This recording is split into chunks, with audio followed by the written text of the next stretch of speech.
महाभारत अर्जुन की प्रतिज्ञा। पौराणिक कथाएं। महाभारत का भयंकर युद्ध चल रहा था। लड़ते लड़के अर्जुन रणक्षेत्र से दूर चले गए थे।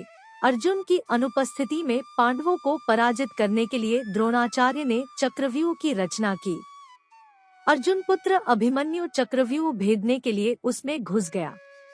उसने कुशलतापूर्वक चक्रव्यूह के 6 चरण भेद लिए, लेकिन 7वें चरण में उसे दुर्योधन, जयद्रथ आदि 7 महारथियों ने घेर लिया और उस पर टूट पड़े। जयद्रथ ने पीछे से निहत्थे अभिमन्यु पर जोरदार प्रहार किया। वह वार इतना तीव्र था कि अभिमन्यु उसे सहन नहीं कर सका और वीरगति को प्राप्त हो गया। अभिमन्यु की मृत्यु का समाचार सुनकर अर्जुन क्रोध से पागल हो उठा। उसने प्रतिज्ञा की कि यदि अगले दिन सूर्यास्त से पहले उसने जयद्रथ का वध नहीं किया तो वह आत्मदाह कर लेगा। जयद्रथ भयभीत होकर दुर्योधन के पास पहुंचा और अर्जुन की प्रतिज्ञा के बारे में बताया। दुर्योधन उसका भय दूर करते हुए बोला, चिंता मत करो मित्र, मैं और सारी कौरव सेना तुम्हारी रक्षा करेंगे। अर्जुन कल तुम तक नहीं पहुंच पाएगा, उसे आत्मदाह करना पड़ेगा। अगले दिन युद्ध शुरू हुआ। अर्जुन की आंखें जयद्रथ को ढूंढ रही थी, किंतु वह कहीं नहीं मिला। दिन बीतने लगा।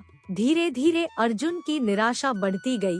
यह देख श्री कृष्ण बोले, पार्थ, समय बीत रहा है और कौरव सेना ने जयद्रथ को रक्षा कवच में घेर रखा है।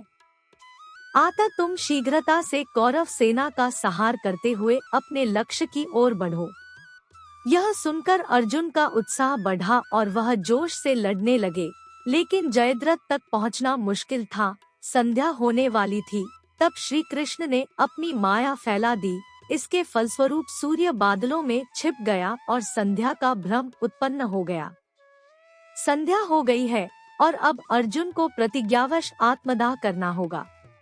यह सोचकर जयद्रथ और दुर्योधन खुशी से उछल पड़े।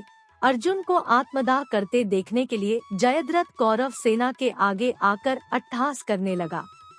जयद्रथ को देखकर श्री कृष्ण बोले, पार्थ, तुम्हारा शत्रु तुम्हारे सामने खड़ा है। उठाओ अपना गांडीव और वध कर दो इसका। वह देखो अभी सूर्यास्त नहीं हुआ है। यह कहकर उन्होंने अपनी माया समेट ली। देखते ही देखते सूर्य बादलों से निकल आया। सबकी दृष्टि आसमान की ओर उठ गई। सूर्य अभी भी चमक रहा था। यह देख जयद्रथ और दुर्योधन के पैरों तले जमीन खिसक गई।